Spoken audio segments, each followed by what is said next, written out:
Commissions? Specifically one with a huge more attack, perhaps? You know we're worth it! For quality work and speedy results, choose Paimon and the Traveler! It's always a pleasure to see our two most avid adventurers again. Looking for the next challenge, I see.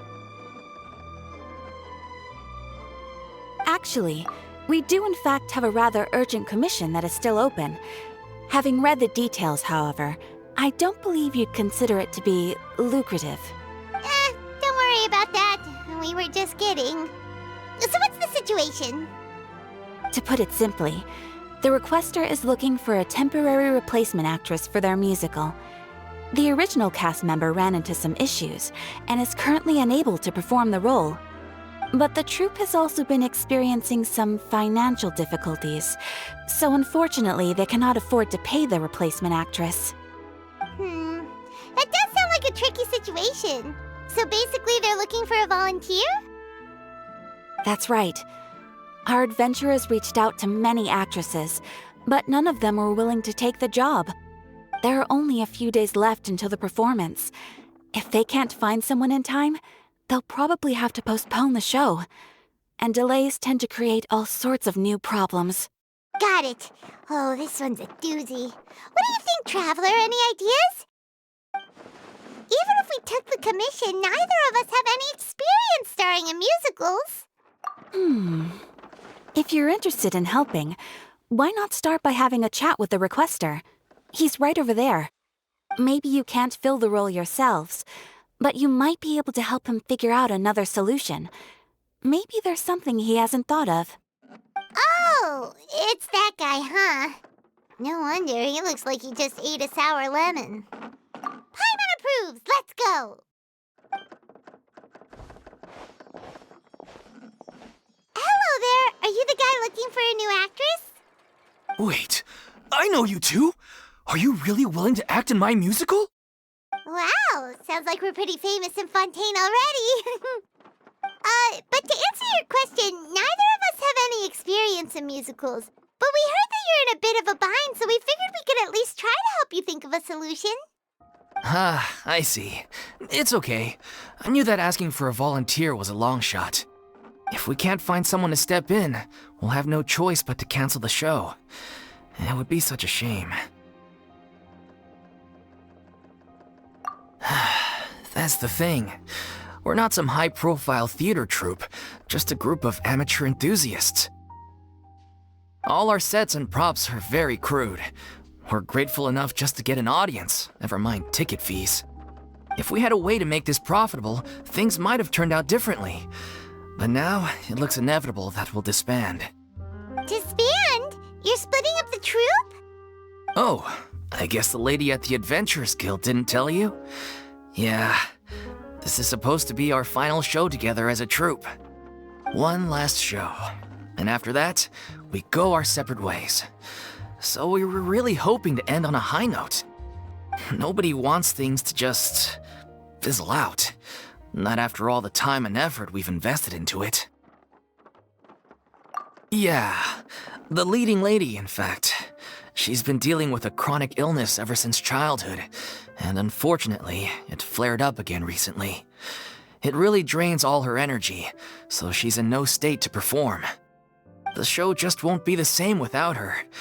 But for everyone else's sake, I still hope we can find a way to hold the performance on schedule. Got it. We have a clearer picture now. What's can come up with any ideas.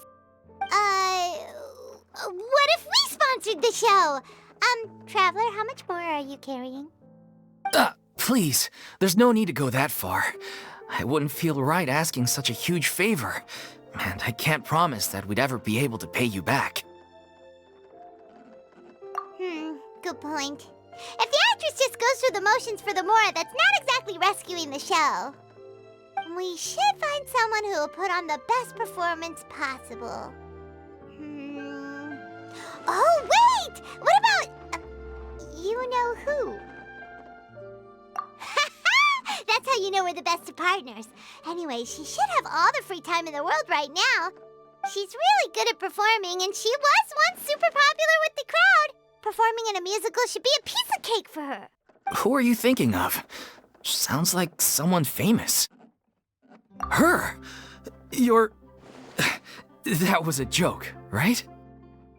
Nope. Paimon doesn't actually know if she's performed on stage before, but Paimon's pretty confident that she'd be really good at it. You're not wrong there. She has actually performed in a number of big-name shows before. They were one of the reasons she was so popular. But even if she's no longer the Hydro Archon, it's not like she's suddenly a commoner. She's still an idol to many people in Fontaine, including myself. I just think Lady Furina might feel a bit out of place in an amateur troupe like ours. Well, yes, but... Fair enough. I mean, if she was actually willing to, then of course I'd be honored to have Lady Furina star in our show. I'm sure the rest of the troupe would be delighted too. I'm sure everyone in our troupe has probably dreamt of performing on stage with her one day. Of course, it all depends on whether she's interested. She might consider this opportunity beneath her. No point in stressing about that. We'll only know if we ask her. And besides, things are different now. There's no reason for her to be all high and mighty anymore.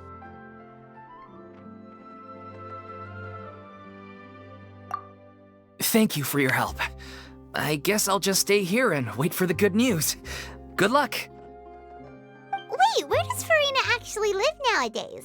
She used to live in luxury at the Palais Mermonia, but she's, moved out, right? As it happens, I have her current address here. I can provide it to you. Woo! When did you get here? I came over when things were starting to sound more promising. I thought I should be at the ready in case my assistance is needed.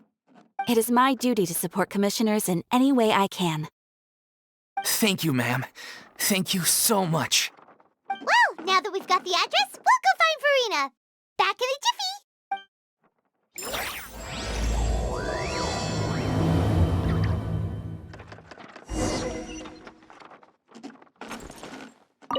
I can't believe they're seriously asking Lady Furina. Seems a little over the top. Try not to worry. May I pour you a glass of water?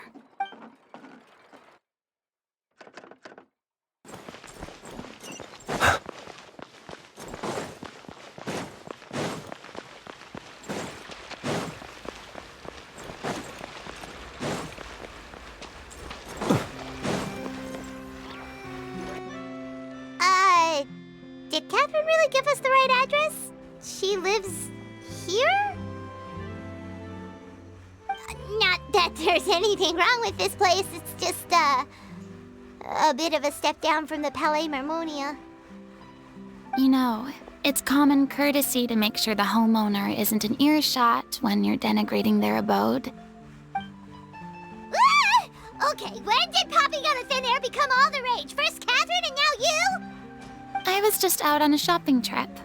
I ran out of macaroni, so I went to grab a few more bags. I used to have a much wider range of choices when it came to food, but now I'm finding that simple, traditional home cooking can be quite delicious too. Not at all. As long as you have different kinds of sauces in, you can have macaroni and tomato sauce one week, macaroni and bolognese the next. Oh, sounds like you're really struggling to cope. How rude! Questioning my cooking skills. The audacity! It's not like I have a very eventful life these days. Actually, I barely leave the house.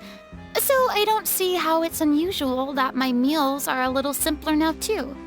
Besides, I'm sure I could master dishes like la lettre faucilor or blubber profiteroles in no time, if I felt so inclined. Ah, there it is. You don't know how to cook. Not yet, maybe, but... Anyway, what are you even doing here? I do hope you didn't come here just to ogle at my fall from grace. Let me first be clear that I'm not taking guests at this time. So if you're just here to clown around, then please be on your way. Shoo! Sorry! We're sorry! Please don't be mad! Yeah, exactly! What the traveler said! Paimon wasn't trying to make fun of you. Hang on a sec, you weren't exactly holding back either. My help? Well, maybe you're forgetting that I'm no longer the mighty 𝐒𝐨𝐿𝐴. I don't even have a vision, you know. Don't worry, it's nothing that serious. It's just very specific, and you're the one with the power to help. Oh? Well, if that's the case, then fine. I'll spare you the lecture about your attitude just now. So tell me, what specifically makes this matter so specific? Ah, I see. I knew you couldn't have come all this way just to amuse yourselves at my expense. After all, I was once the brightest star in all of Fontaine, well-versed in all the various performing arts. A mere musical is well within my capabilities. But given the present circumstances, I'm afraid I must regretfully decline your casting request. How come? It sounds like this would be a breeze for you. True, but I have made a decision to retire from the stage. Although I am no longer required to play the role of the 𝐒𝐿𝐴, the time I spent inhabiting that character has left an indelible mark on me. Centuries of pretending to be a different person changes you completely. I'm not the same person I once was. Of course, that can't be undone now. It's too late, and I have no intention of reinventing myself all over again. But at least I can say that I no longer desire to play any new roles. Paimon can understand, but this is just a one-off part to fill in for someone who's sick. Surely that's okay. Whether it's a one-off or not, it's a boundary that I've committed to no longer cross. If I make an exception to the rule now, I'm just leaving a back door for myself, which would be the same as not having a boundary in the first place. So I'm not going to perform, and that is that. Okay, guess there's no convincing you. Well, is there anything else we can do to help out the troupe? Otherwise, they'll just have to disband without any fanfare. Do you know any other actors who might be interested in the role? Nope. Short and to the point, okay. I've never been great at maintaining relationships. Besides, anyone I've ever worked with probably couldn't wait to get rid of me. Since I'm just an ordinary person now, they'll probably just laugh in my face if I go asking them for help. Look, I'm sorry, okay? I'm sorry I drew a line in the sand without thinking about every possible grain on the other side. Well, is there anything else we can do? This performance really means a lot to the guy we're working for. Have I not made myself clear? You're barking up the wrong tree. I don't want this job, nor do I know of anyone else who would. Sorry. I didn't mean for that to sound so harsh. I wish I could help, really. But if I thought I had the answer to this problem, I would have said so by now. It's all right, Furina. Paimon just wanted to make sure we tried everything. Oh, everyone in the troupe will be so disappointed. Yeah, I guess that's all we can do now. All right then, we'll see you around, Furina! Toodaloo to you too. I'm going home to take a rest now.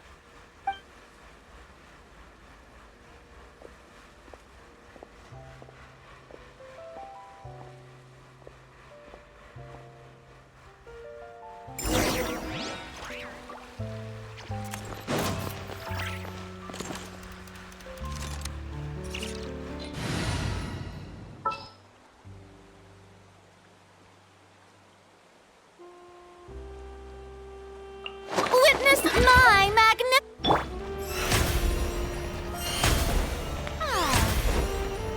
May I present?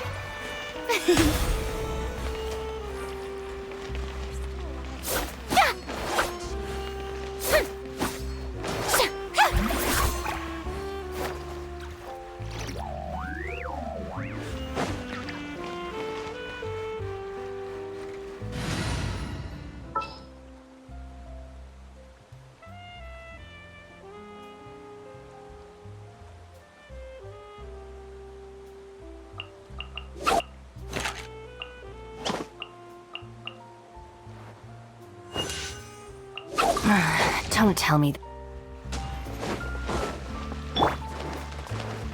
It's too bad, but we have to respect Furina's decision. Maybe the thought of performing brings up too many painful memories now.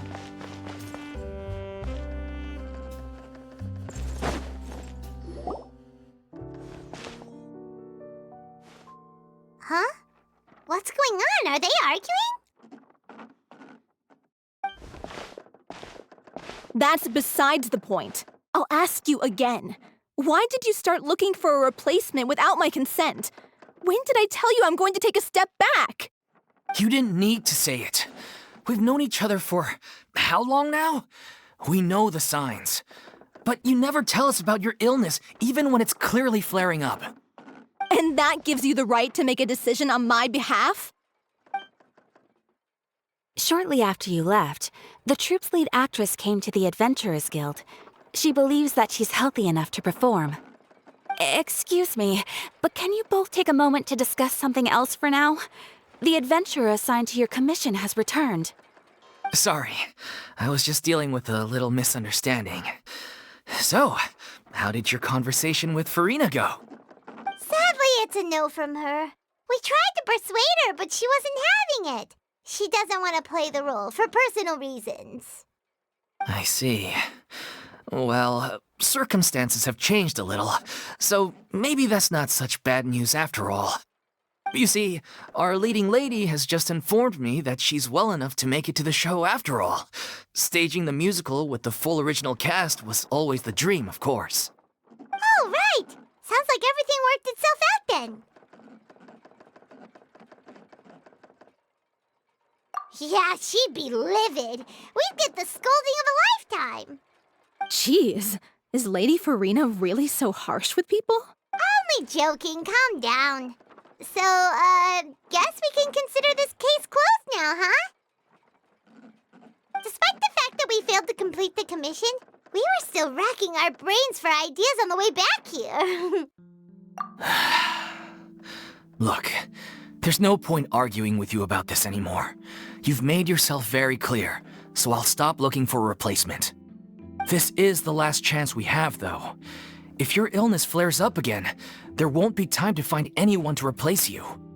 So, are you absolutely sure you'll be able to handle it? The whole team is putting everything they have into this final performance. We have to make sure it goes ahead. Yes, I'm completely confident.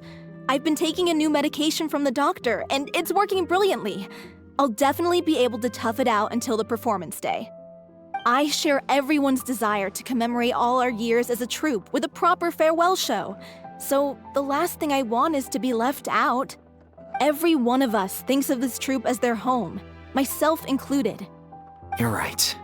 I'm sorry. I let myself get too worried about the show. I should have asked for your permission first.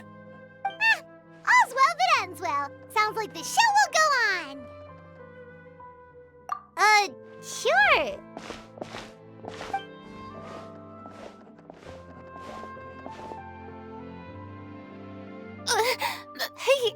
did you... I was just passing by because I realized I forgot a couple of items on my shopping list.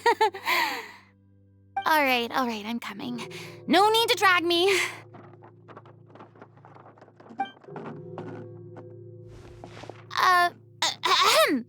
Hello, one and all. I couldn't help but overhear your conversation just now. Furina? Didn't you say you were gonna take a rest at home? What are you doing here? I was just ever so slightly concerned about the situation you mentioned. Yes, a teensy bit concerned, that's all. When you came to talk with me earlier, I jumped right to explaining my position and said some strongly worded things. And all before I even had a full grasp of the situation. Anyway, I just feel a bit bad about how it went down. I'm sorry, Paimon. Oh, it's totally fine. Paimon didn't take any of that personally.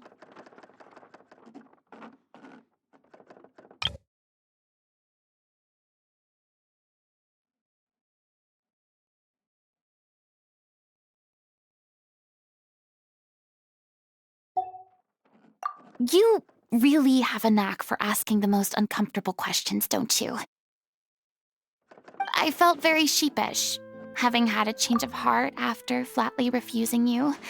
And then, to make matters worse, you caught me. But in any case, it sounds like the issue has already been resolved. Yeah. When they said they were gonna ask for your help, I almost had a heart attack. I mean, how could we be worthy of having Lady Furina star in our show? There's no need to think like that, and no need to keep addressing me as lady. Just Furina is fine. I was wondering, if this troupe is so important to all of you, why does it have to disband?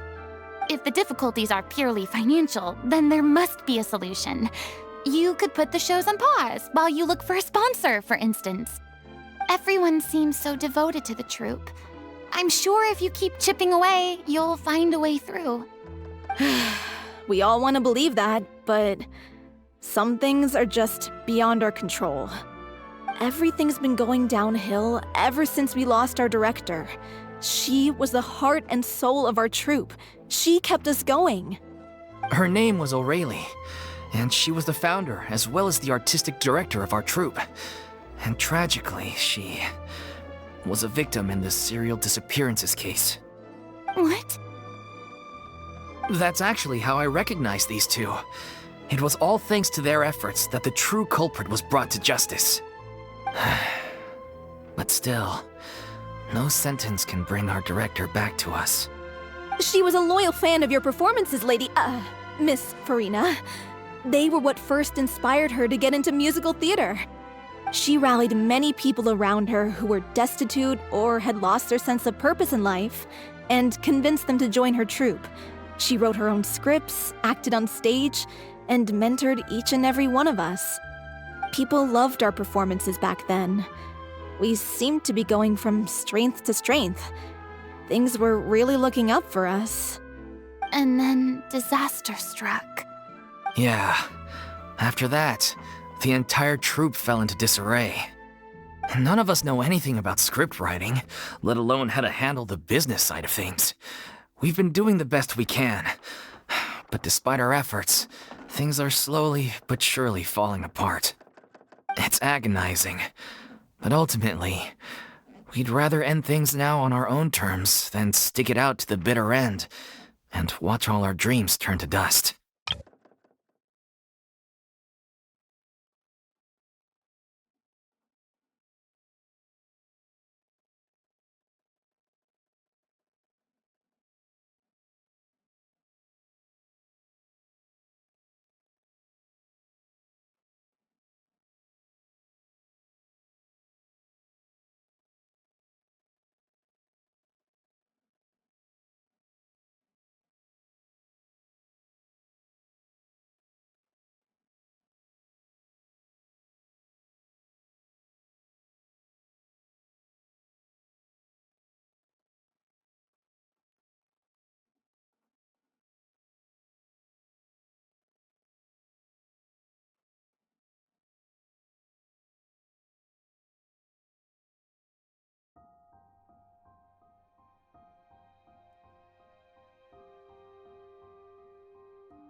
terrible waste.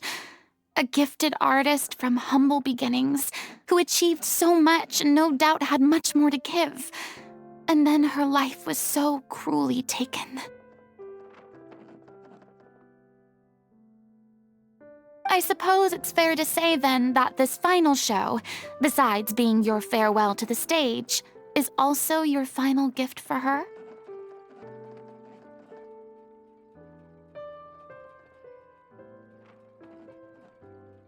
Yes, exactly. We all miss her terribly. Well, good thing I followed the traveler here. After hearing this tragic tale, I can no longer stand by and do nothing. Furina. I know what you're thinking, but I by no means plan to cross the boundary I've set for myself. Besides, they're no longer looking for a replacement anyway. I can, however, provide some artistic guidance from the vantage point of a highly experienced audience member. But only if you feel this is something that would help, of course. Oh, most definitely! We'll take any guidance that you can give. We unfortunately don't have any budget for a consultant, though. Will that be a problem? I don't need any compensation. All I'd ask in return, if you're willing, is that you tell me some more about the life and work of your late director. Something I've begun to realize since my departure from the opera 𝐒𝐥𝐿𝐴 is that there's a lot you don't see when you observe everything from on high. The law only judges criminal behavior and does not weigh human emotion. The court's verdict can settle the question of criminal liability, but what about all the unresolved emotions of the parties involved? What happens to them? An interesting answer. But if you ask me, I think all emotion shall ultimately return home to the heart and slowly settle with the passage of time. Take, par exemple, how this troupe pines for their late director.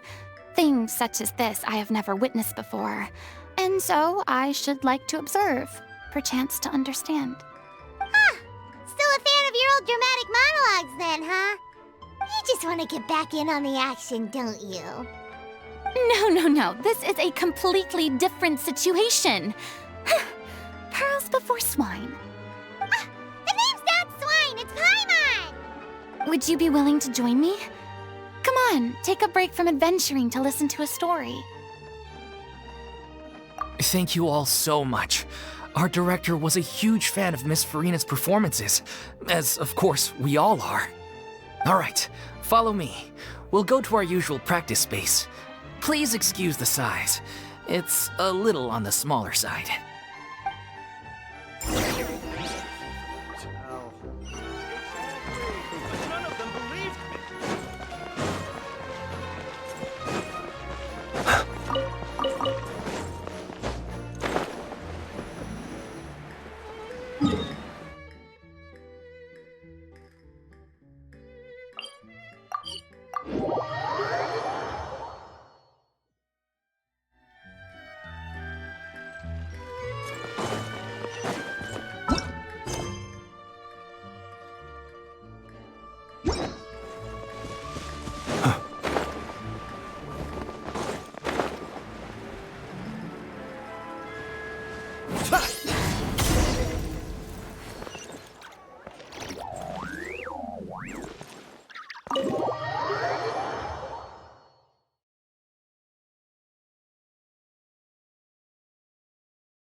Huh?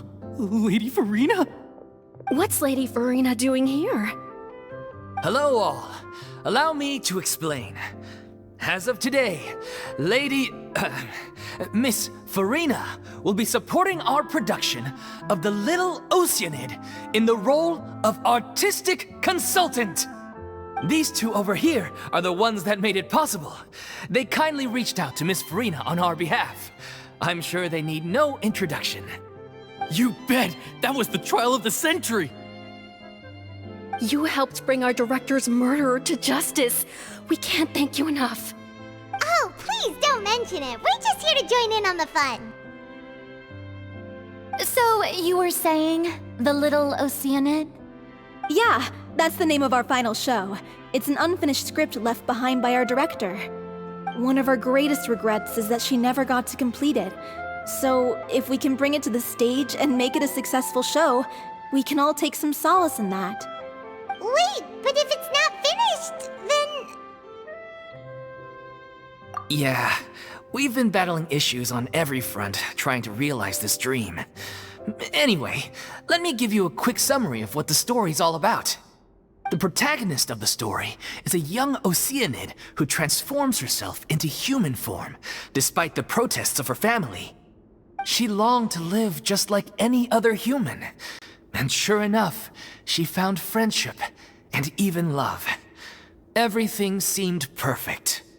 But one day, her true identity was exposed, and her world came crashing down around her. So far, so good. A classic tale. What happened after that? That's one of the issues we've been trying to deal with. Unfortunately, this was as far as the director got with her script. We need a proper ending so we can bring this musical to the stage. But people have different opinions on which direction to take it in. We still haven't decided between a happy ending or a true-to-life tragedy. By true to life, you mean the director's sudden disappearance? Yeah, like they say, truth is stranger than fiction. But then there's the question of whether we really want to use the stage to pass our raw pain onto the audience. Exactly. A lot of the time, people come to watch a show just hoping for some light entertainment. We have to consider their emotional stake in this, not just our own. And one last thing. We're still waiting on confirmation from two of our main actors. The first is Paulo, who plays the protagonist's lover. He's locked himself away to focus on writing an ending for the script, but the deadline's passed and we still haven't heard from him. The other is Villemont, who plays the main antagonist. He took the director's death pretty hard. Hasn't set foot in the city since. He did write to us, promising that he'll be there for the final performance, but we haven't seen or heard from him since. So we're not really sure what to make of that. Although, now that we have Miss Furina helping us, maybe we should take the opportunity to get everyone back together. What opportunity? What do you mean? Maybe you're unaware, but your name has always been like a rallying cry for us. Our director was constantly singing your praises. All of us look up to you as a role model. Oh, stop! You're making me all flustered. Although, not in a bad way. I suspect the reason they're dragging their feet is that they have their doubts about whether the show will really go ahead, considering all the issues you've been facing. But one by one, all the obstacles are being removed. Now is the time to rally the troops. Makes sense. Okay, priority number 1, let's check in with Paulo and see where he's at with the ending. He went back to Poisson a few days ago. Said that staying in a friend's home might help him to relax and escape the feeling of isolation. I thought the last thing his friend would want right now would be to take visitors, given that Poisson was flooded not too long ago. But I guess it's the opposite. A friend in need and all that. Yeah, maybe he could use some company. Poisson?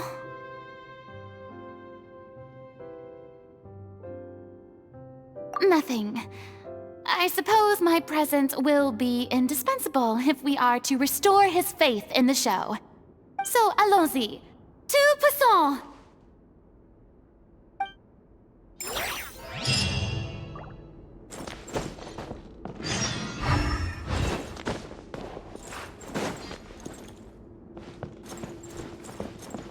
Pressure's on now. We gotta make sure we're fully prepared.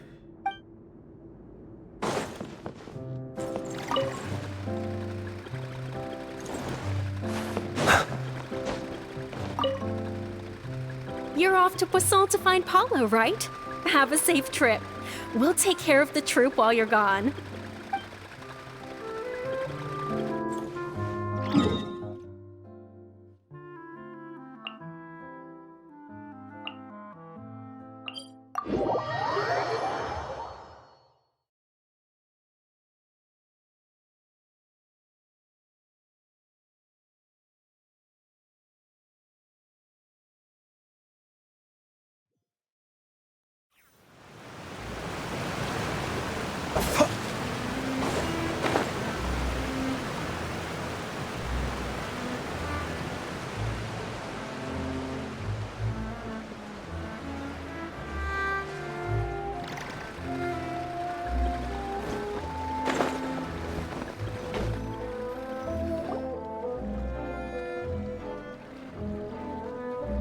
If I remember correctly, this is where he's staying. Who is it? It's me. Is the script ready? You came all the way here for that? All right. Forget that for now. Just come on out. We've got some great news. Nice try. Look, just give me some time, okay? I'm just wrapping up this last part of the script. I'll be out once I'm done. Okay then. Looking forward to your masterpiece. So, as expected, he's missed the deadline. The ending is one of the most important parts of the show. Even once he's done, it isn't final until we've all had the chance to read through and make sure we agree on it. Someone told me they'd just seen you in Poisson. I assumed it was a case of mistaken identity, but sure enough, here you are. And Furina, too. I was wondering if we might run into her. So, you're here for Paolo? Looks like he could be a while, so feel free to take a stroll around town in the meantime. I've made all the arrangements already. Oh, it's okay. We can just wait here. Thank you for being so considerate, Miss Navia. That sounds wonderful. We'll take that stroll. Get over here, you! How oblivious are you? How are things in Poisson now? Any better? Things are on the mend, but it's a slow process. Some people may never recover from the trauma they experienced. I'm sorry to hear that. I wish there was something I could do. Please, must our conversations take such a depressing turn every time we meet? We all have painful memories, but we don't have to let them cloud everything we do. And if you're trying to make a new start, perhaps it's best if you don't bring up the past all the time. Thank you for your words of comfort. You make a very good point. But for now, at least, I think I should stay with the way I'm feeling for a while longer. It's okay. These things take time. Moving on from a painful experience is easier said than done. Which brings me to why I'm here.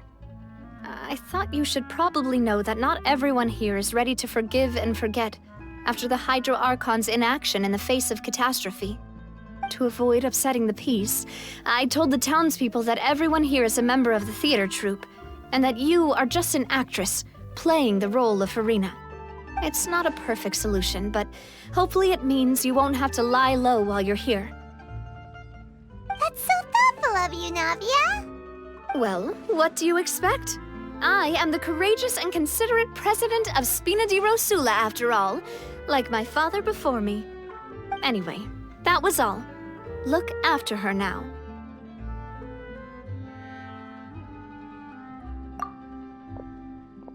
Off we go then. Let's take a look up there. I don't have any friends that I can be frank and honest with, so maybe she's right. You're the closest thing to friends that I have.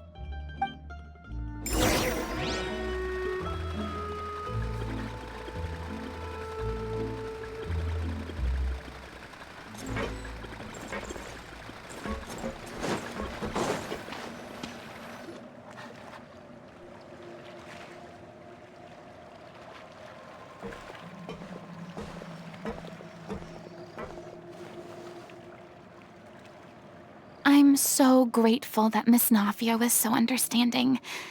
To be perfectly honest, I didn't know if I was ready to meet her. It's always easiest to just run away from your problems. But that never fixes anything. You can't get around the obstacles without facing them. So that's why you were nervous when they brought up Poisson. Yeah. I'd be lying if I said I wasn't scared of coming back here. Still, I felt it was something I had to do. As I was saying before, I want to see for myself the things that I never could in the past. I'd be overjoyed if the people here could find it in their hearts to forgive me. But they're more likely to unleash a tirade of vitriol against me, which, of course, I completely understand and accept.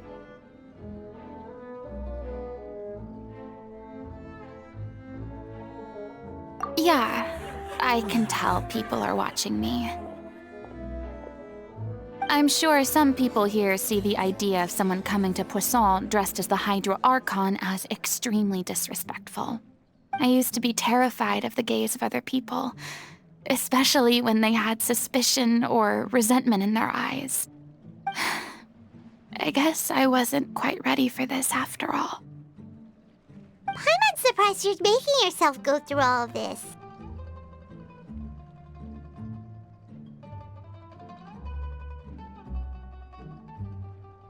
I can't let myself see only the things I want to see. How would that make me any different from before? Look! There seems to be a crowd gathering over there.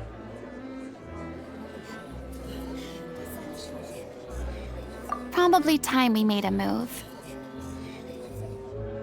How about we check out Spina di Rosula's ship? We should have a view of the whole of Poisson from there.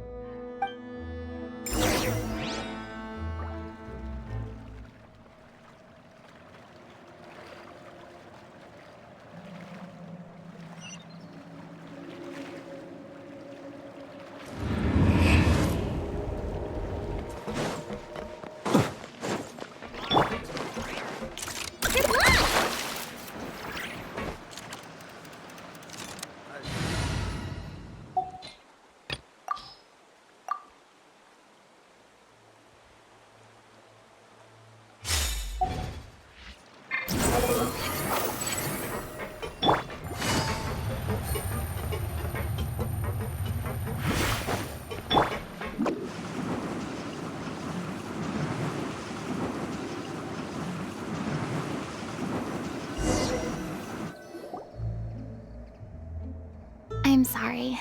You probably just wanted a relaxing stroll, and here I am dumping all this heavy stuff on you. We don't mind. It's actually refreshing to see a different side of you. Great. Well, I appreciate your company, so please don't disappear just yet. I don't know whether you can tell, but the years of suffering and loneliness aren't the only reason I have a hard time facing up to who I used to be. As I stand here by the ship, I can't get the images of the rising water out of my mind. One after another, people were taken by the water. All those treasured lives and memories washed out of existence in an instant. They thought their God would protect them. They had absolute faith that when disaster struck, a divine power would save them from harm. And all the while, I played my part to perfection to convince them that was true. But then the floodwaters finally came, and the 𝐤𝐤𝐢𝐚𝐥 did nothing. You shouldn't look at it like that. You were only doing your duty.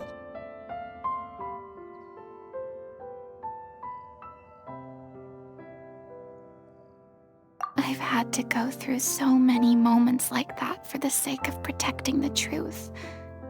As time went on, it got harder and harder to bear, and I became more lonely and isolated.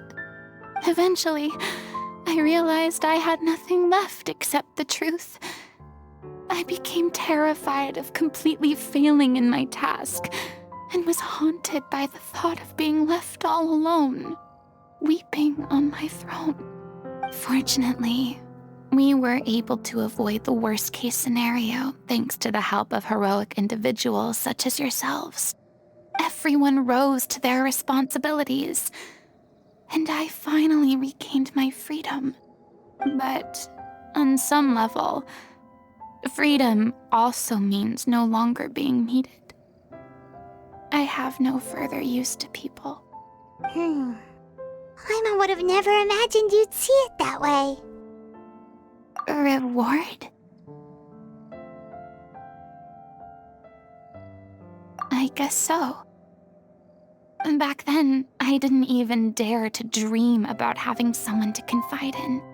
I was scared of someone recognizing me for who I truly was, and exposing the secret I swore to protect. Believe in the Furina you see on stage. She is the one you can trust. I had to keep all my feelings, all my curiosity about life to myself. No one could be allowed to know. That's what I really meant when I said I'm no good at maintaining relationships. So that's where you were coming from. Paimon totally thought you were just a bit of a diva at heart. Could you please get off my case? I don't know what's gotten into you today. I'm making an effort here. You could at least try to do the same.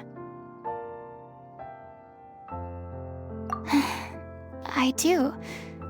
I once had nothing but the truth, and now I'm finally free to live my own life again.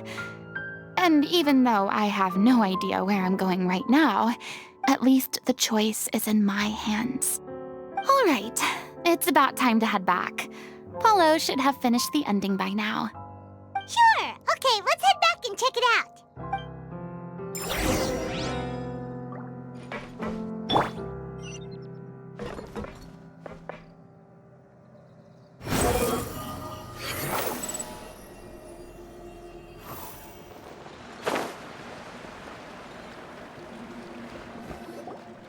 Didn't you say you needed to watch what you eat? You're supposed to be cutting down on fried foods, not wolfing down copious quantities of fish and chips, you know? Come on. It's not every day we get to dine at Spina di Rosula's expense. Can you believe how generous she is? I'm not about to pass on free food. Anyway, my character doesn't need to be slim and good-looking. That's your job. Are you kidding me right now? It's not your character's health I'm worried about, it's yours. I've spent my whole life battling the effects of ill health, and it kills me to watch you willingly ruin yours by filling yourself up with junk all the time. Oh no, looks like they're arguing again.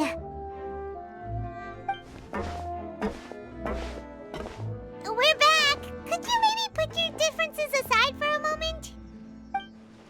Ah, you're back. We've been enjoying Spina di Rosula's VIP treatment in your stead. Paulo's nearly done. We shouldn't have to wait too much longer. Great! So you were discussing your characters, right? We heard she's playing the Oceanid who turns into a human girl. What about you?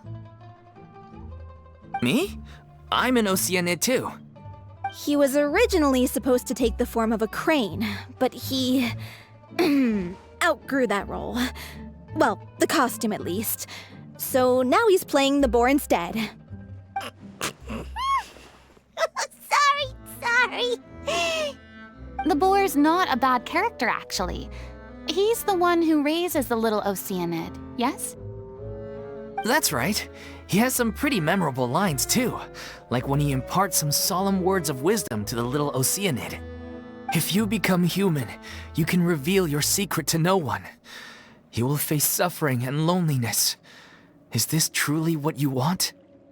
Wait, that sounds kind of familiar. It's the most important line in the whole script. I think it's a symbolic statement about our director's life and legacy. She kept quiet about all the trials and tribulations she faced in running our troupe, allowing us to devote ourselves fully to performing. It was only after she was gone that we realized how tough her job really was.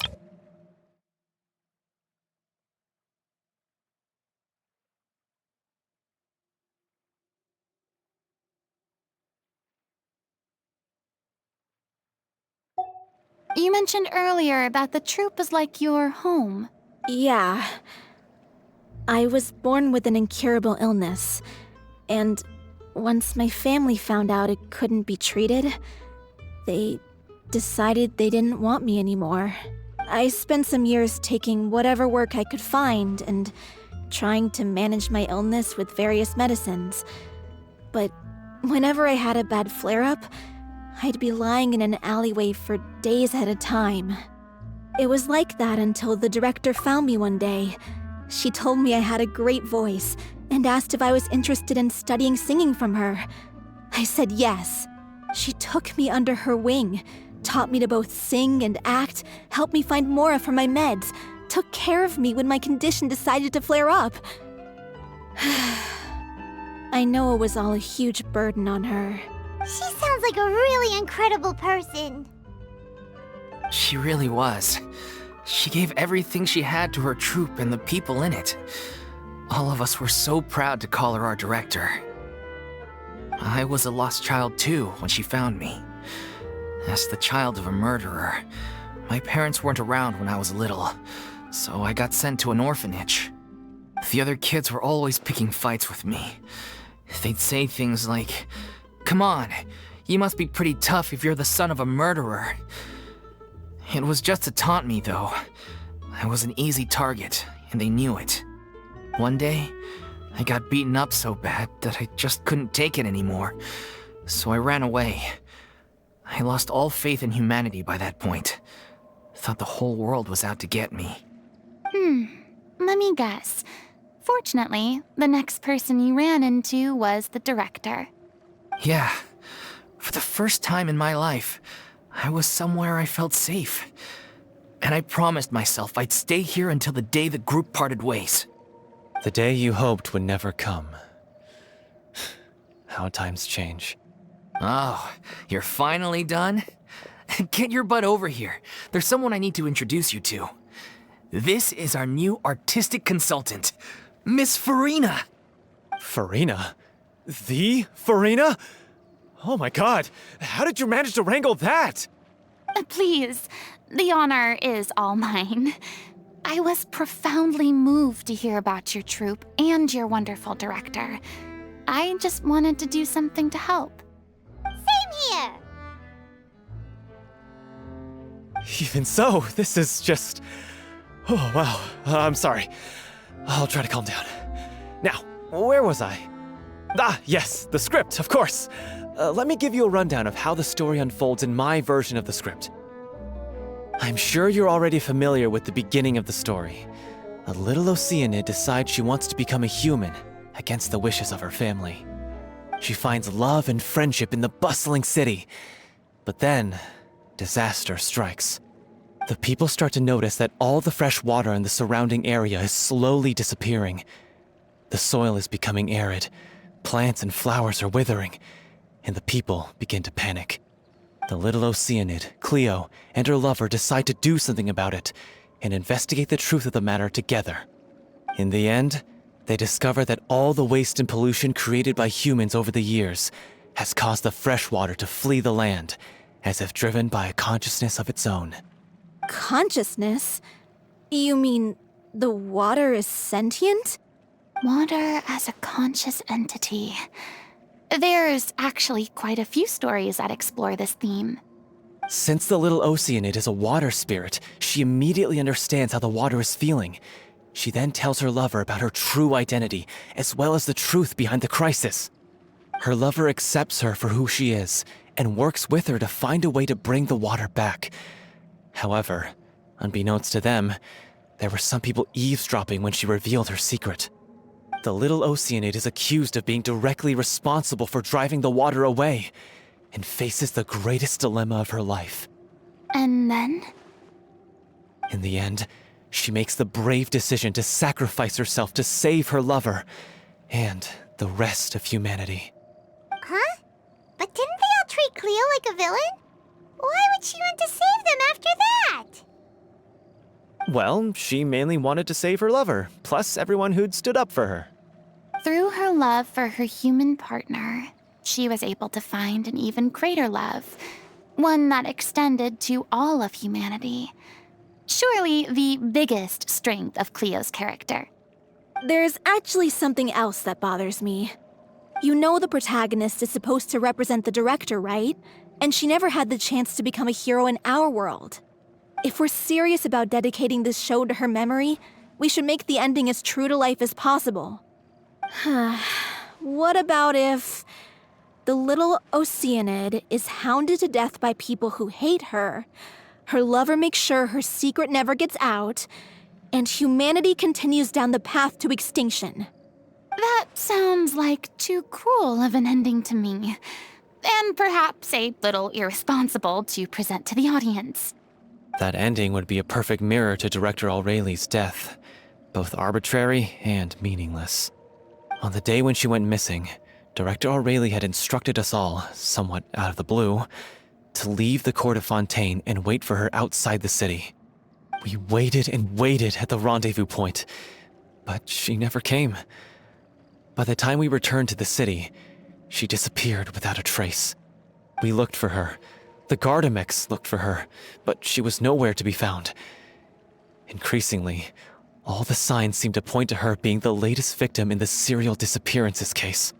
The director was the kindest soul in the world, yet she was senselessly sacrificed for the sake of a so-called experiment by someone who had nothing to do with her at all. But doesn't the way she suddenly told you to leave the city suggest that maybe she had some sense of what was about to happen? It almost seems as if she was moving you to safety. I've been trying to follow up on that ever since, but all my efforts so far have turned up nothing. 𝐒𝐿𝐼𝐸 might know something, but he won't open up to me. 𝐒𝐿𝐼𝐸? The one who's playing the role of the villain? Yeah. He's been overwhelmed by grief. I think the director's death hit him hardest of all. Grief? Guilt, more like. Also, I have a hard time imagining that anyone took it harder than me. Because, well, speaking of the play being true to life, I was deeply, madly in love with 𝐒𝐴𝐿𝐼. What? You kept that one quiet. It's time to be upfront with you all. No more keeping secrets from each other. We'll never be able to agree on the ending if we can't be honest about how we feel. I did tell her how I felt once, but she turned me down pretty much straight away. She said that we were all like brothers and sisters to her, and she'd never considered us as potential romantic partners. Not that it came as a shock or anything. It was what I was expecting to hear. So I told her I'd always be there for the troupe, and I'd always be there for her. I said, maybe one day in the future, when everyone's settled into their own lives and on the up and up, and managing the troupe no longer required her constant attention, well, maybe then she could reconsider what she really wanted in her life. And now, that day will never come. Oh, Paulo. So if I'm the one writing this ending, then I'm gonna make sure it does right by 𝐒𝐴𝐿𝐼. I won't let anyone get in the way of that. In that case, you have to straighten things out with 𝐒𝐿𝐼 once and for all, face to face. We've all had our differences of opinion over the ending, but those two have never seen eye to eye on anything. One of them has to compromise if we're ever going to reach a final decision. Well, if that's where we're at, looks like it's time to go visit 𝐒𝐿𝐼. Are you ready to face the truth? Honestly, I'm slightly terrified. But for the sake of our final performance, I'll do whatever it takes. Funny you should ask, though. You really do get what I'm going through right now. I certainly do. Come on, everyone. Allons-y!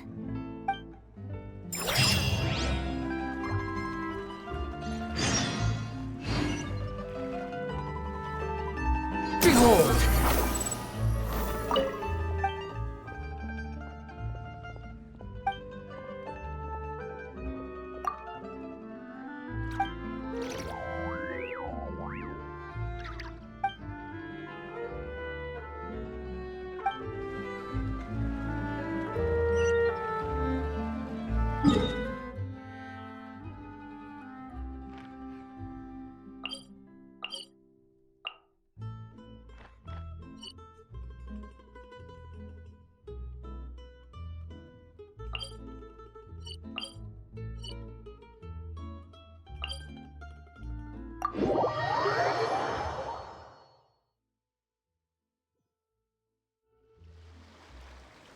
Squall Fury!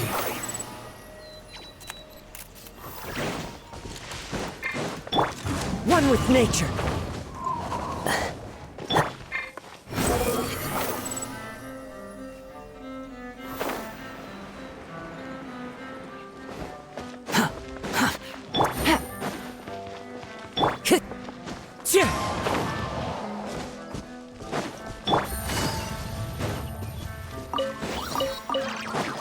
Behold!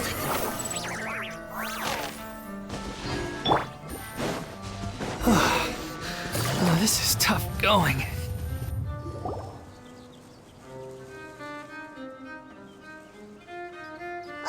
As if this journey wasn't tough enough already without a roadblock. Don't worry. We should all be fine with the traveler here. We don't need to take a detour. Wait, why are you all looking at me? You're not seriously expecting me to fight, are you? We're just curious, that's all. I don't think anyone's ever seen Furina in a fight before. Yeah, but don't you remember why? The 𝐒𝐤𝐢𝐴 willingly gave up all her power so it could be converted into indemnitium. Miss Furina said so herself. Precisely! And I'm not even the 𝐒𝐤𝐢𝐴 anymore, so all my power is gone anyway. As much as it pains me, unfortunately, I should just stay put. I'm more like a damsel in distress more than anything. That sounded so smug. Ugh, secondhand embarrassment is unbearable.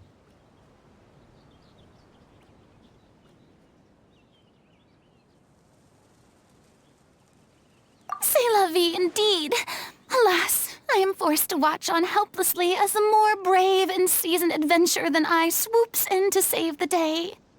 Aw, too bad. I was so pumped to feast my eyes on fight mode Furina. Sorry to leave all the heavy lifting to you. Don't worry, piece of cake.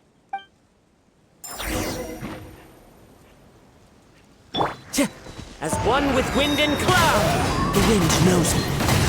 Got it back. The wind rises.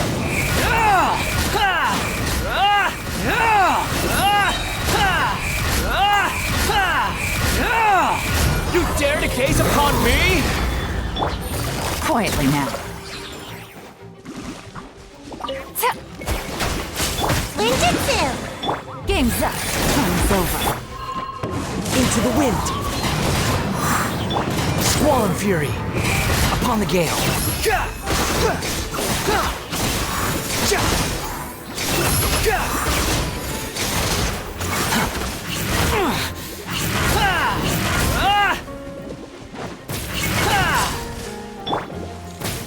The wind knows me. Fallen leaves adorn my behold. Bravo! Good show! You certainly live up to your reputation. Yeah, thank you. Anyway, the path is cleared now, so onwards and upwards.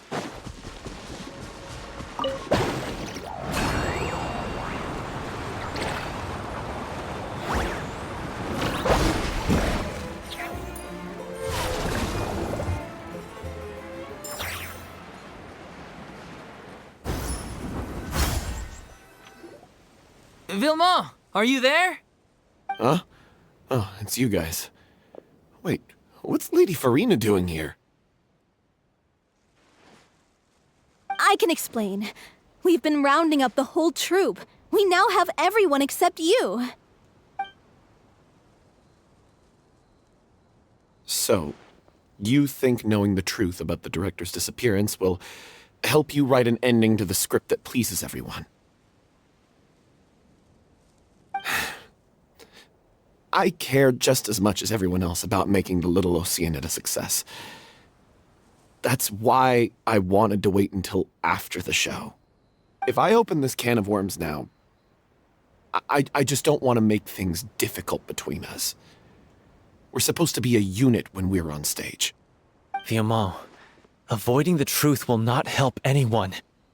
Unless you mean to suggest that 𝐒𝐨𝐿𝐼's death had something to do with you. I don't want to talk about it. Listen, 𝐒𝐿𝐼. I used to think that my love for 𝐒𝐨𝐿𝐼 was a point of shame. I never brought it up to anyone. But now, I've made up my mind to put it all on the table. I'm prepared to face everything, to sacrifice everything for the sake of the show. The little Oceanid cannot be complete unless we do justice to 𝐒𝐨𝐿𝐼 on an emotional level. This is why people think of you as not being the smart one. As you all know already, the troupe was kept afloat not from ticket sales, but donations from the audience. Of course, that was nowhere near enough. We took on side jobs when we weren't performing, but even then, the troupe's financial situation was pretty dire.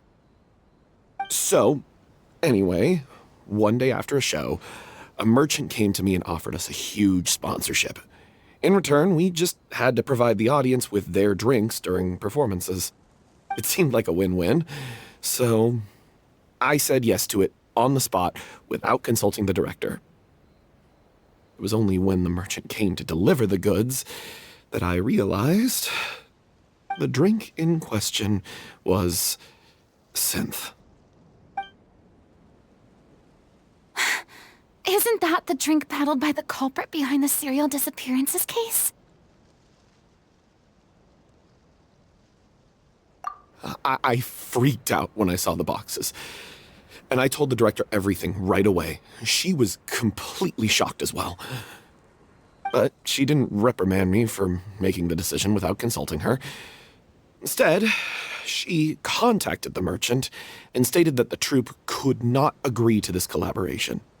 The merchant was furious, berated us for going back on our word, and threatened to sue us for damages. The amount was astronomical. There was no way we'd be able to pay. And then? I was going to sort it on my own, but the director stopped me. She said that this was an issue for the whole troupe, and it wasn't my fault. But things only got worse from there. The synth merchant just wouldn't let up, and then suddenly the director told us all to leave the city one day. I knew then that things must have reached a boiling point. I admit this whole thing was my mistake. I didn't dare to tell any of you the truth back then, and after the director disappeared, I was even more afraid to say anything.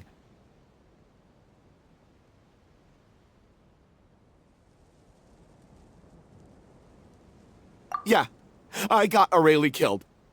There, I said it. Happy now? Hey, don't say that. You traitor!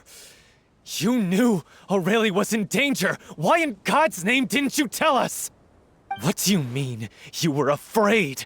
This was a life and death situation. We could have saved her! How could you be so stupid? Please, try not to get too worked up. Yeah, listen to him. You need to stay calm. Stay calm? How can I stay calm? This guy got 𝐒𝐨𝐿𝐼 murdered. She was the love of my life. And he has the gall to try and high-road us, claiming that he kept his mouth shut for the sake of the show. How about taking some responsibility for what he's done? All I can say is I'm sorry. Truly. I wanted to apologize to everyone in the troupe, but that won't bring back the director. What good is my apology now? I'm just a coward who made an awful, terrible mistake that I can never take back. Beat me up if you want. Kill me if you prefer. It's what I deserve. End my life. So I can meet the director and apologize to her in person. Get out of my sight. Go, get lost. I don't ever want to see your face again. That's enough! You've screamed and shouted at each other for long enough. Now pipe down, both of you! Can you stop conflating the show on stage with your real-life relationships in the troupe? You keep saying that you want to use this final performance to pay tribute to your director and celebrate her life. How can you do that if you're just using it as an excuse to vent your own emotions? You're right. I'm sorry. on stage, the lead role is the focal point of the audience's attention. And you're all used to seeing the director as the heart of the troupe. But in her own life, her greatest desire wasn't to be the center of attention. I can tell how much she loved you all, and how much she loved the troupe. What she wanted was to build a warm home for all of her brothers and sisters, to shield you all from the storms that rage in the world outside. That's how you should remember her, and that's what you should be celebrating. I understand why you're trying to make her the hero of the story, but isn't she your hero already? After everything she did for you? Yeah. So think hard about what that means. And then think again about what you hope to achieve by arguing with each other. If you really hate each other and can't reconcile your differences, then you could just call it quits now. Why bother with the final performance if the group is already fractured? But you can't bring yourself to do that, can you? You care too much about Director 𝐒𝐸𝐿𝐼 and the home she built you all to let go. What are you laughing at? I don't see what's so funny. Sorry, I didn't mean it that way. It's just that, for a moment there, it felt like our director was back with us again. If she'd seen Paulo and Villemont at each other's throats like that, she would have scolded them exactly like you did, in that same stern voice. Really? But she sounded like such a gentle person. Of course she was. Even her harshest lectures came from a place of kindness, and it showed. She really was a truly outstanding person. What you said, it really puts everything into perspective. I'm truly sorry. I really meant for this to be a genuine apology, but I ended up making it all about me and my self-pity. It's all right. Let's save all this for after the performance. So, the ending. What are we gonna do about it? Clearly, everyone needs to take a step back for now and reflect on what really matters. When emotions are running high, things get lost in the fray. The end of the story needs to focus back on 𝐒𝐸𝐿𝐼 herself. She's the true star of the show.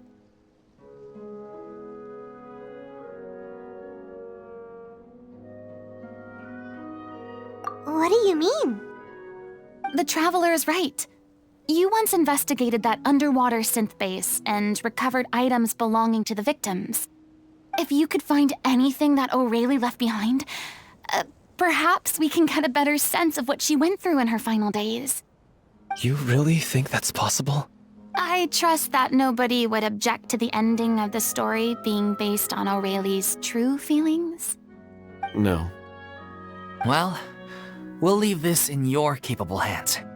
Come, let's pay a visit to the Palais Mermonia. The rest of you, head back to the rehearsal location for now and wait for our good news. You want to review some recovered items connected to victims of the serial disappearances case? But, that case has been closed for quite a while now. Still, since you were the ones who discovered and submitted the evidence in the first place, you don't actually have to submit an application. Okay, please hold on. I'll have someone dig them out.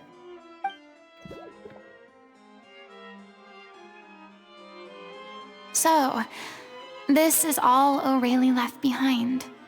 Just whatever she was carrying on her person and this tattered old notebook. Hey! It's full of script lines! And sketches too! Looks like they show where the different props should be placed on stage. Let me take a look. Maybe there's something in here from after she was kidnapped. Aha! I found something.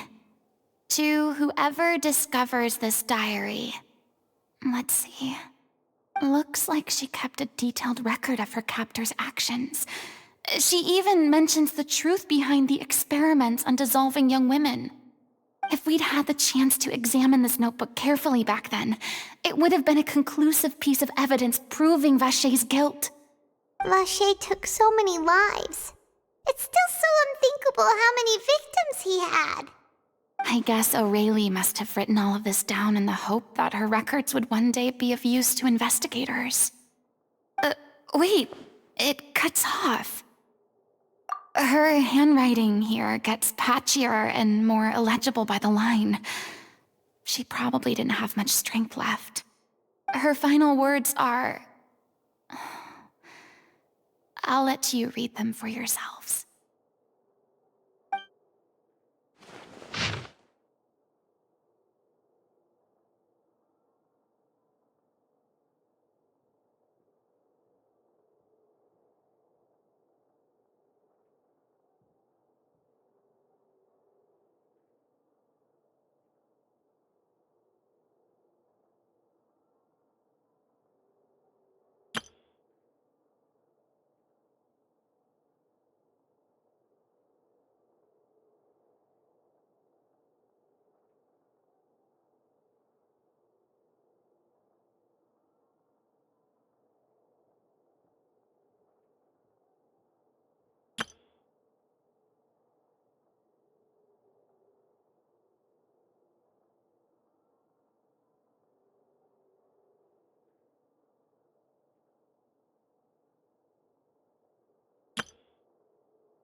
She was so terrified. She may have been a mighty hero in the eyes of her troop, but at the end of the day, she was only human. I can't bear to think how painful and lonely her final days must have been. Wait. This part on the last page sounds strangely familiar.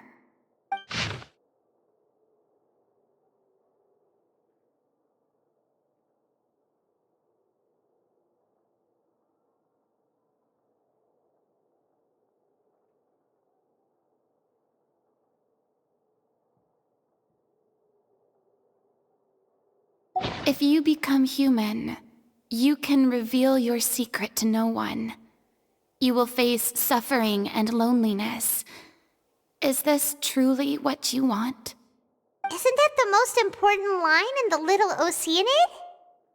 Because I am an older sister to them. Oh. So she didn't regret her decision, even as she sat in silence, waiting for death to come. I'm sure this is what the troupe would have hoped to hear as well. She had their utmost trust, admiration, and love, and she truly deserved it. Let's go. It's time for them to learn Director 𝐒𝐨𝐼's final thoughts.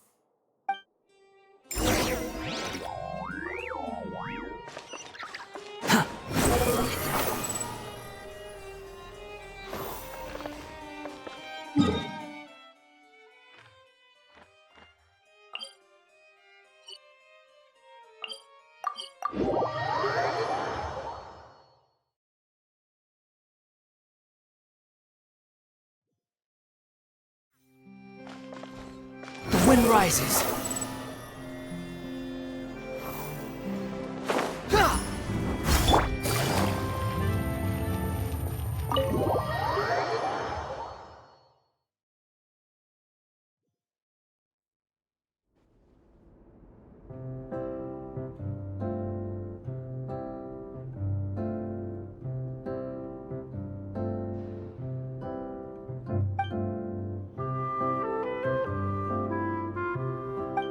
She deserves a hero's farewell.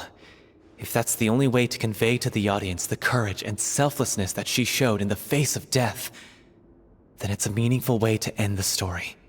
Even in the last moments of her life, she was still leaving a trail for others to follow. She did her best to protect as many people as possible, even if it meant sacrificing herself. We know what choice our little Oceanid would have made now. I don't think any more discussion is necessary. Well, 𝐿𝐼mont, if we put the past aside for now, do you think you can bring yourself to go ahead with the show? I will channel all my regret and put it into my performance, to make this a show worthy of our director. I won't ask for your forgiveness, and you don't need to worry about my feelings. This final farewell show should be about Director 𝐒𝐈 and her alone. Then it seems like we've reached a consensus. I have a feeling that this will turn out to be the most mesmerizing performance of your lives. Really? How can you be so sure when you've never even seen them perform before? Don't underestimate my experience. After watching a countless number of musicals, I've learned one important thing. If you want to move the audience with your music, you must fully commit and immerse yourself in your role, pouring all your emotion into your performance. And aren't human emotions love, hate, regret, and hope just the most mesmerizing things in this world? I don't believe anybody could be more committed to bringing this story to life on the stage than they are now. Thank you for the vote of confidence, Miss Furina. And thank you for supporting us through all this. Then, let's not delay things any longer. We need to discuss the details of the ending and get it nailed down once and for all. Actually, before that, I'd like to make a proposal. During the curtain call, please allow me to use the director's name instead of my own. Huh? But then... After all, this role was originally meant to be played by the director. I'm just filling in for her. Besides, a role commemorating her life should be associated with her name. Well, if you're sure you're okay with that, I have no objection to it. Now we're talking like a serious acting troupe. All right, I'll leave you to fine-tune your musical while I go and procure a stage. Procure a stage? Oh, it's okay. Our usual place doesn't need a reservation. That place? Oh, don't be silly. For an extraordinary show, we need an extraordinary stage. By which I, of course, mean the Opera 𝐼𝐸. Whoa, wait, what? No. That's never going to work. It's far too fancy for the likes of us. What are you afraid of? Surely you don't think that 𝐒𝐈's story is unworthy of the grandest stage in Fontaine? No, that's not what I meant. It is supposed to be your grand finale, right? I have no problem with it then. How about the rest of you?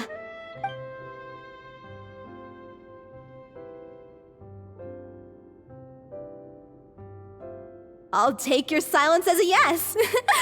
Thank you for giving us this opportunity. It really is a dream come true. Well, then don't disappoint me.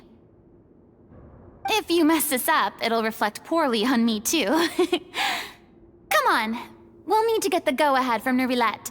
I know just where to find him.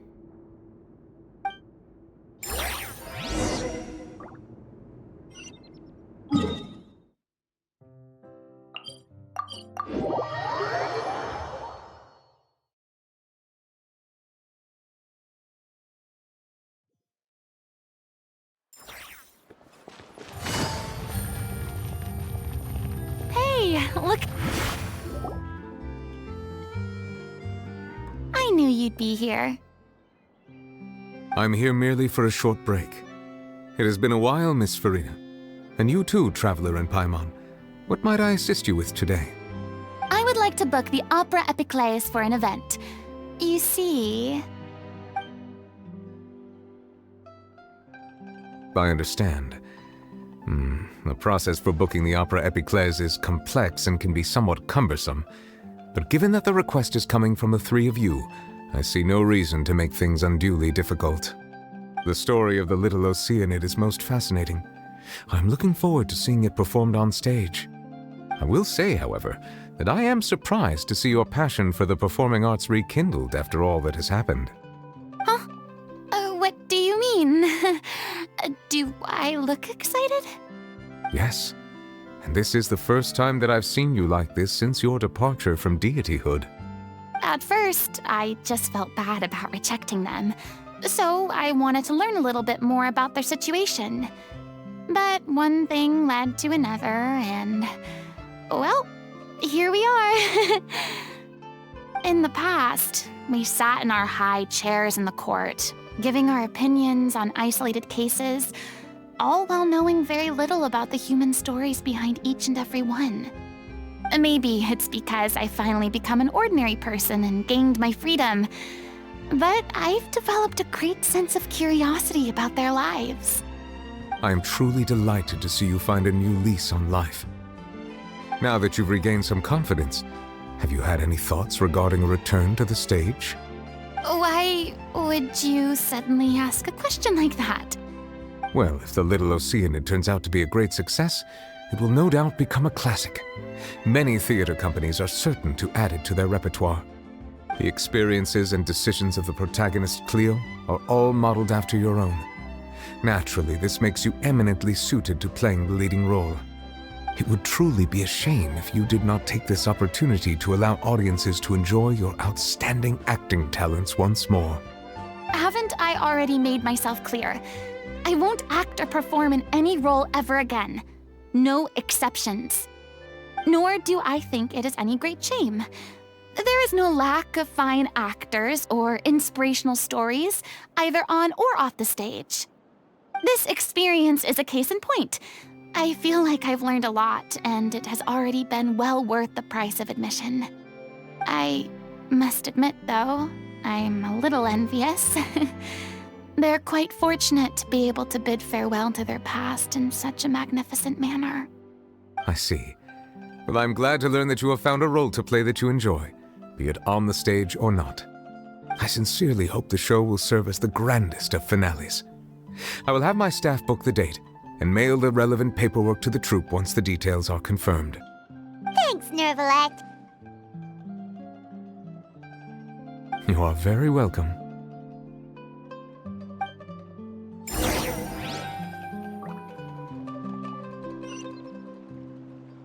Many people were once enthralled by Lady Furina's performances, myself included. I hope that one day she'll be able to understand that our appreciation was always sincere.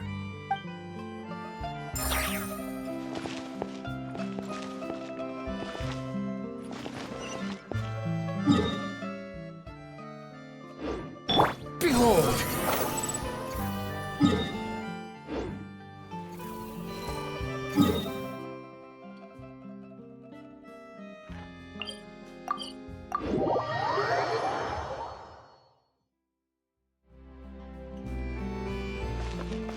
The wind rises.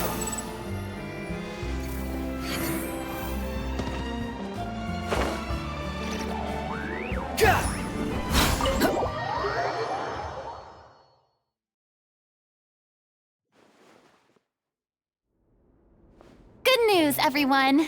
It's done. The Opera Epiclese is booked. Thanks to my eloquent and impassioned speech, Monsieur Nervalect was moved to provide us with a fitting stage for this special performance. We've had to fight every step of the way for this opportunity, but we now have all of the ingredients necessary to stage a truly spectacular performance. A touching story, a magnificent venue, and last but not least, a passionate and dedicated cast. Now, let's work together and make this show the best it can be. This is truly wonderful. The sooner we can finalize the ending, the more time we'll have to rehearse. Fiumali and I just went over some parts of the script and tweaked a few things. I think it's really going to resonate with the audience now. Wow, you two had a constructive conversation? That's great! Communication is vital to any good performance. Look at us! We've come so far. I never could have pictured this scene a few days ago. It's amazing! Even though Furina's still being a bit of a drama queen about it all, she's really fired everyone up! Please feel free to give us any comments or suggestions you have. We really value your input. Hey, 𝐒𝐤𝐿𝐼, get over here. Time to practice the opening number.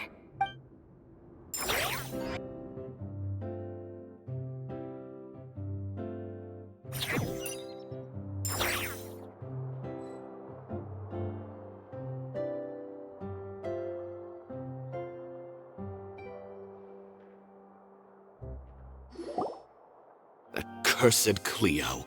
She stole the waters of life from us. She's a fraud, and she must pay for her crimes. This has nothing to do with her. The ignorance and hatred of our people is to blame. How can we hope to win back the water's favor if we don't change our ways? This guy could be useful. Take him hostage. If Cleo wants him back, she'll have to show herself. Leave this place, oh little Oceanid, and never, ever look back!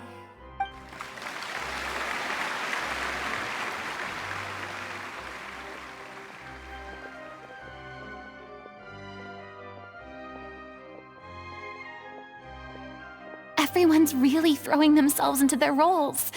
I haven't seen such a fine performance in a long time. If only... What should we do? It's almost time for her to take the stage! Why does it have to be now? Hey, what's going on? You're due on stage any second now. Oh no, not again. But why? What about your new meds? Did they stop working? They've been getting less and less effective over time. I've had to keep increasing my dose. What? I thought they cure it. So they were only managing your symptoms? I figured whatever it took to get me through this final performance. How could you do this to yourself? And after that lecture you gave me about not looking after my health. I'm sorry. I've let everyone down. You... This is a conversation for another time. How can the show go on without its star performer? Miss Furina, I'd like to make a request of you. Say no more. If you're sick, you need to rest. I know what you're going to ask. 𝐒𝐤𝐿𝐼, your character has no more scenes, correct? Oh, yeah. I think my scenes are all done. Although, I do have one more line. But I guess another guy in the troupe with a similar voice register could take it. Why? Please take Delphi back to her place to rest. I'll sing the finale. From the sublime to the ridiculous. After all that, everything's come full circle. Thank you, Miss Furina. I'm so sorry to put you in this position after everything you said. Never mind. What's done is done. It's really my own fault for getting in too deep. No one likes regrets, myself included. Leave it to me. I've watched you rehearse so many times that I've learned Cleo's part by heart. I do not doubt your acting skills, but please allow me to ask just one more question. After all, this show is dedicated to the life and legacy of our director. What, in your opinion, is the reason Cleo shines so brightly? It's her pure heart. Despite all the pain and loneliness she had to endure, she never once stopped believing in the beauty in this world. Well said. I leave Director 𝐒𝐨𝐼 in your hands.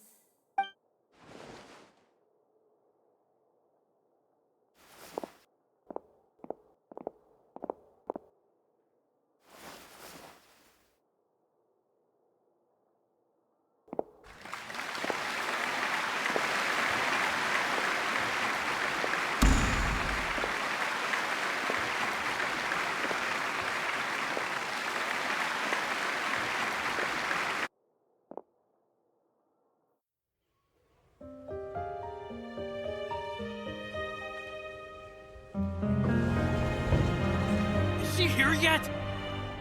Let's get here! She's not coming! You're wrong. She's here.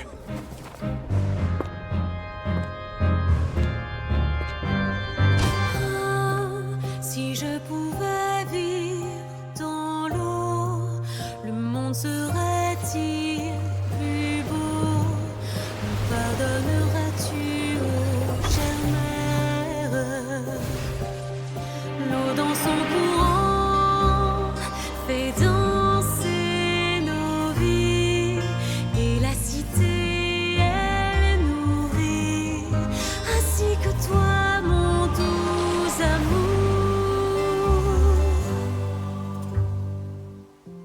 about your wish?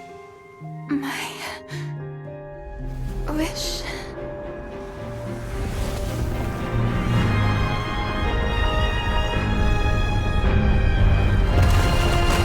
If you become human, you can reveal your secret to no one.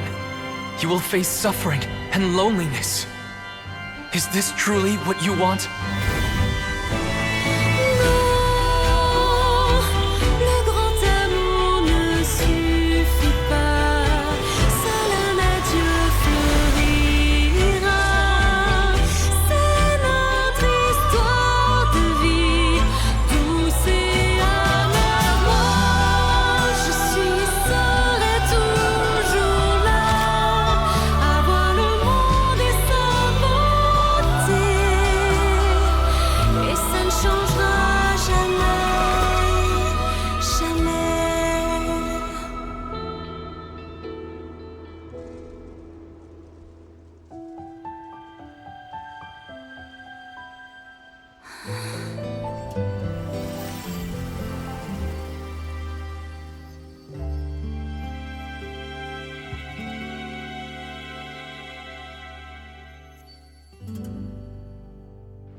Is it just me?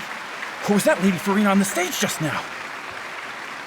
She hasn't been seen for a while now, and she just appears out of nowhere? Gotta say, though, her acting skills are as superb as ever. The little Oceanid, Cleo, played by 𝐒𝐨𝐿𝐴.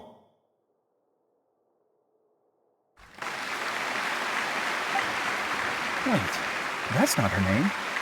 What's going on? I don't know. Maybe it's just a doppelganger. I've spent a lot of time out of the spotlight, and they didn't use my name during the curtain call either. Hopefully, not too many people recognized me. It's too bad that I had to break the one clear rule I'd managed to make for myself, even if I had no choice. Still, I have to admit that, despite everything, it felt good to be back on the stage again. Finally, we would like to give a special thanks to our artistic consultant and event coordinator, Miss Furina. Hey, that's not what we agreed on! Oh, so it was Furina after all. She's back! Honestly, what is he doing? He should have run that by me first.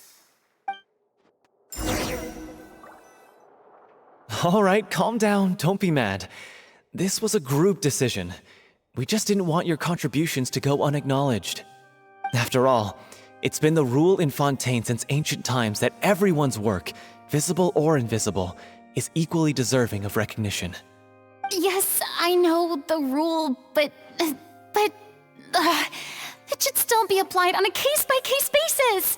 I wasn't ready for this yet. It's no big deal. What's the worst that could happen? Oh, yeah? Well, since you think it's so easy, you can sign them for me. This is a great chat and all, but can we talk about that crazy thing that happened during the show? It nearly gave Paimon a heart attack. Paimon flew over to where she was supposed to be and was about to drop the prop vision, and then suddenly, a real one popped out of thin air!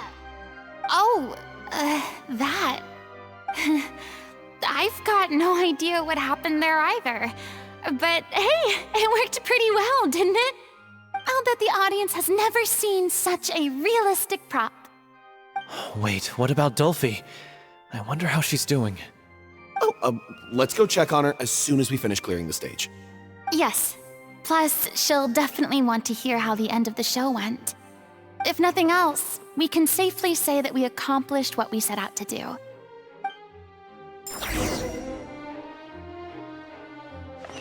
Squall and Fury!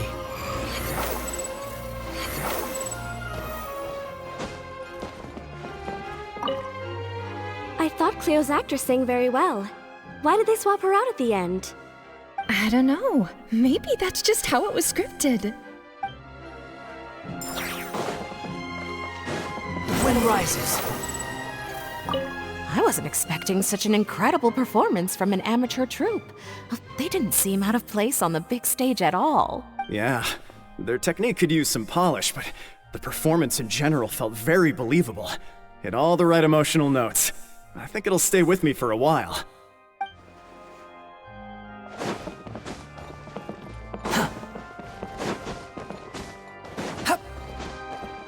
Behold!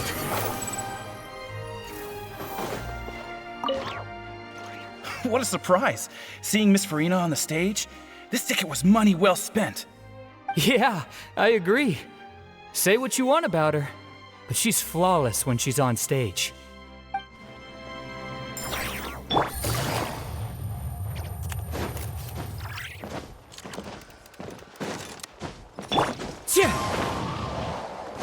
Time to go. Follow the wind. Squall and fury. Upon the gale.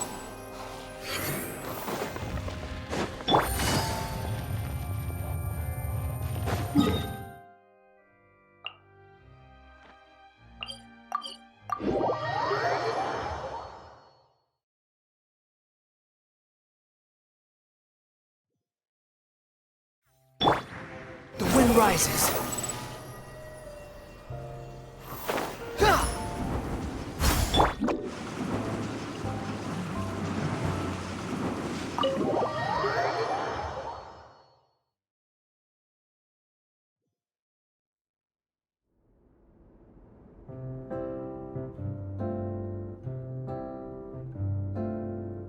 Ah, you're back.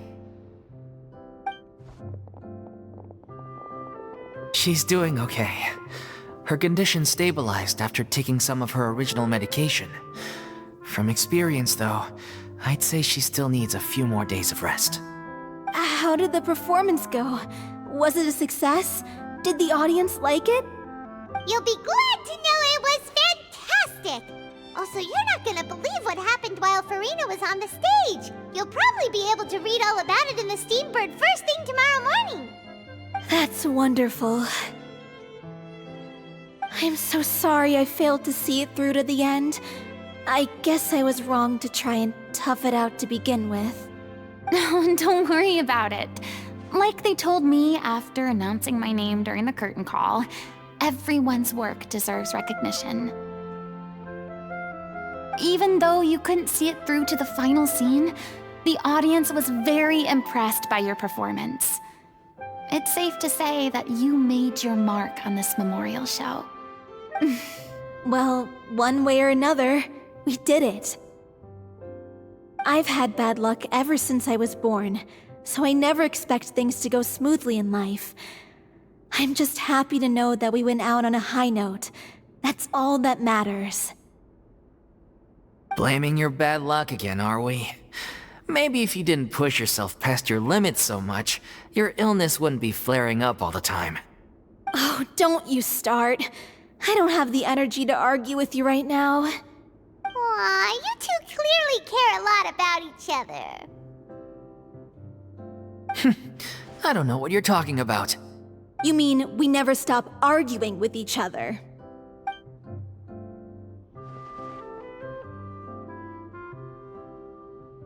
So, any plans for the next step? After the brilliant performance you put on, the reputation of your troupe is sure to spread through Fontaine like wildfire. You won't have to disband if you don't want to.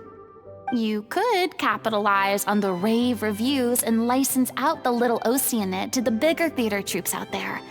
That would do wonders for your financial situation. No, we should still disband. Yeah, it's what we all agreed to. After all that's happened, I should give you guys some space. But maybe our paths will cross again one day. Hey, don't just walk off!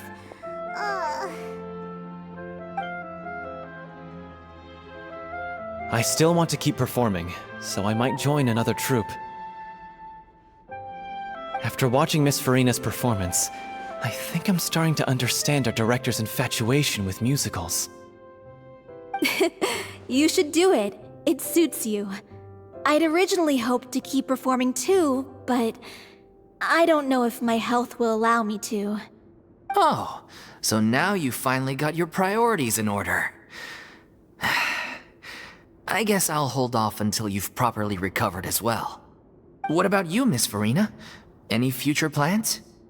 Well, frankly, I think a return to obscurity is no longer an option for me.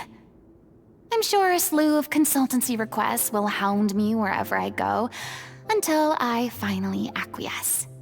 You rather sealed my fate there with your special thanks at the end of the show. Sorry. It's quite all right. No need to apologize. What I meant to say is that this whole experience has shown me that perhaps I'm not as averse to a return to the stage as I'd previously imagined. Maybe Neuvillette was right. Maybe Cleo is the right role for me. I still don't wish to pretend to be someone else, but I do have a desire to express myself. So, maybe the show will go on for me after all. Yeah. There was once a time when I was an actress in a masquerade, seeking only to hide the truth. But from now on, I want to spend my time learning real stories about real people and how they touch the lives of others around them. I want to watch them blossom and wither, see them refined on the page, retold on the stage, and remembered long into the future. I'm sure this is what captivated director O'Reilly as well. Sounds like you're ready to stop running from your true calling. The more you get out into the world, the more you'll discover what a fascinating place it is. Then it's a deal. If a vision is a gift from the gods, then I should do my best to honor it.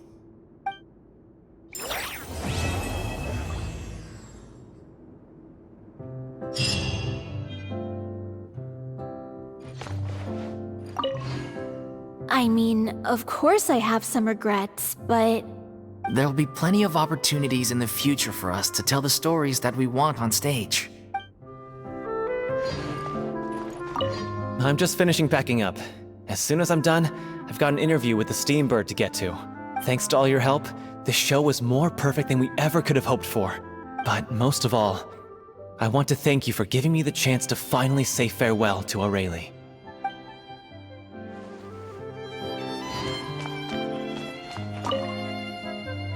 Now that the buzz is worn off, I feel ready to pass out.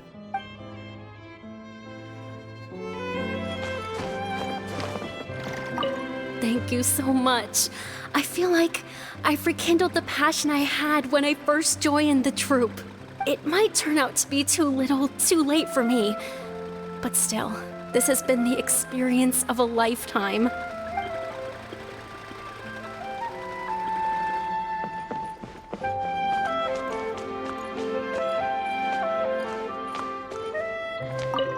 It's ironic to think that in my whole time as a god, I could only ever dream of receiving this kind of power.